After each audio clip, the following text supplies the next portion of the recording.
Nous, il est temps de passer à la culture qui est si bien portée chaque dimanche par Constance de Bonaventure. Bonjour Constance. Bonjour David, bonjour. Et pour nous apaiser, vous nous proposez ce matin un festival des jardins. Oui, quoi de mieux que les jardins pour s'apaiser. Alors justement, le Festival international des jardins se tient en ce moment même au domaine de Chaumont-sur-Loire, c'est dans le Loir-et-Cher. Et cette année, le thème, c'est sources de vie. Alors ce sont une trentaine de jardins qui ont été spécialement conçus autour de ce thème par des paysagistes, des artistes qui ont été sélectionnés un petit peu partout dans le monde entier pour chacun venir partager leur vision du jardin. Alors source de vie, le jardin l'est forcément puisqu'il est le lieu du vivant.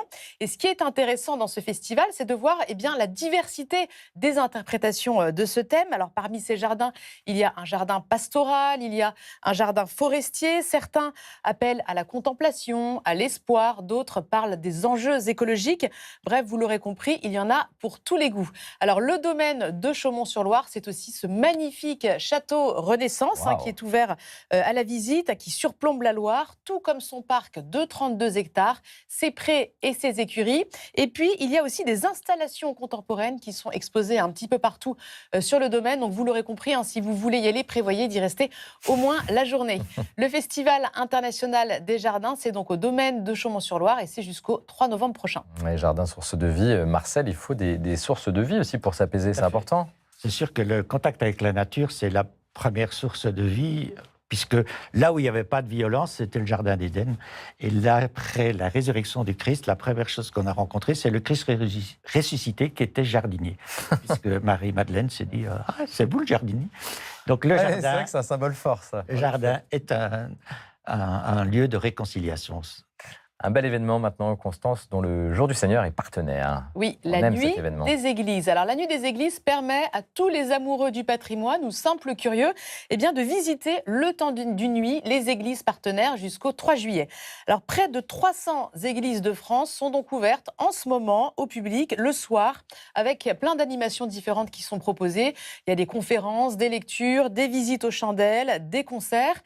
Et l'objectif de la nuit des églises, c'est vraiment de remettre l'église au cœur du village, au centre du village, et de nous permettre à tous de venir découvrir ou redécouvrir le patrimoine religieux dans sa variété, qui est très très riche en France. Donc dans certaines églises, ça va être des retables, dans d'autres, des vitraux, des peintures murales, des sculptures, de l'orfèvrerie. La liste est longue et les trésors sont nombreux. Alors pour sa 13e édition, la Nuit des Églises a choisi pour thème « Célébrons ensemble la création artistique ». Et donc au programme cette année, je vous cite seulement 2 exemples. Vous pourrez par exemple participer à une déambulation aux Andelys entre la collégiale et l'église. Vous pourrez également aller admirer les magnifiques fresques de l'abbatiale d'Ottmarsheim en musique et en poésie. Voilà, vous l'aurez compris, c'est un événement qui veut vraiment lier l'art au sacré.